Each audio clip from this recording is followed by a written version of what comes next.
Bien, entonces ahora vamos a tomar en cuenta lo que dice o lo que sugiere vos como forma de clasificar también en una región o en un país o en una zona la pobreza, pero combinando métodos, porque tanto la pobreza por vía del ingreso como por las necesidades básicas insatisfechas tienen limitaciones.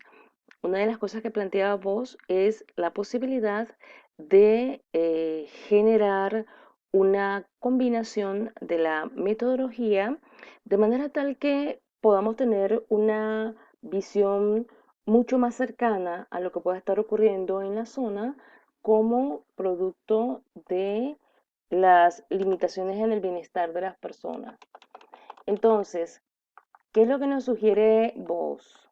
Vos nos sugiere que si la persona, de acuerdo con la medición de las necesidades básicas insatisfechas, es pobre y si además por la vía, vamos a poner aquí los nombres para que sea más fácil, NBI, vamos a poner aquí eh, ingreso, o sea, por la vía del ingreso, ¿verdad? Si la persona por el NBI es pobre y por el ingreso es pobre también, dice, y aquí incluso le podemos poner el I. Entonces, dice vos que esa persona está en condiciones de pobreza crónica.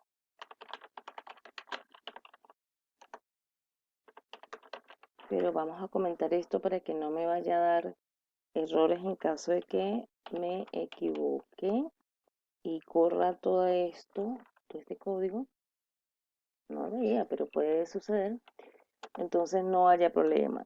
Si la persona por la vía del NBI es pobre,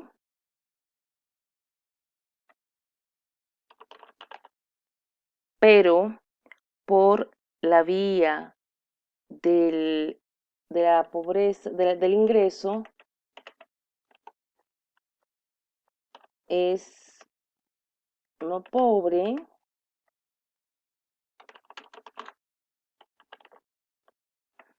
si por la vía del ingreso es no pobre,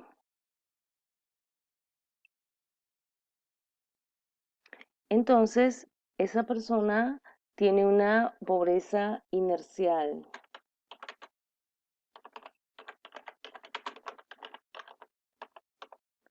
Si por las necesidades básicas insatisfechas es no pobre y por la vía del ingreso es pobre, entonces esa persona tiene una pobreza reciente. Y si por la vía del NBI es no pobre y además por la vía del ingreso es no pobre, obviamente esa persona no es pobre. Entonces, la pobreza crónica, ¿qué es lo que quiere decir? Que es una persona que quizás inclusive de generación en generación ha estado en una situación de pobreza, no ha logrado salir de esas condiciones, no tiene necesidades básicas resueltas y además tiene escaso ingreso o a lo mejor ni siquiera tiene ingreso. Si la persona tiene problemas con necesidades básicas insatisfechas, pero tiene altos ingresos, eso es una pobreza inercial. Por ejemplo, esto podría estar pasando y en el caso de Venezuela podríamos verlo con claridad. Tú puedes ser que en las condiciones que tiene el país en este momento dispongas de un oficio que tenga ahora muchísima demanda, mucho más que alguna profesión. Por ejemplo, los técnicos en aire acondicionado, por citar solamente un caso.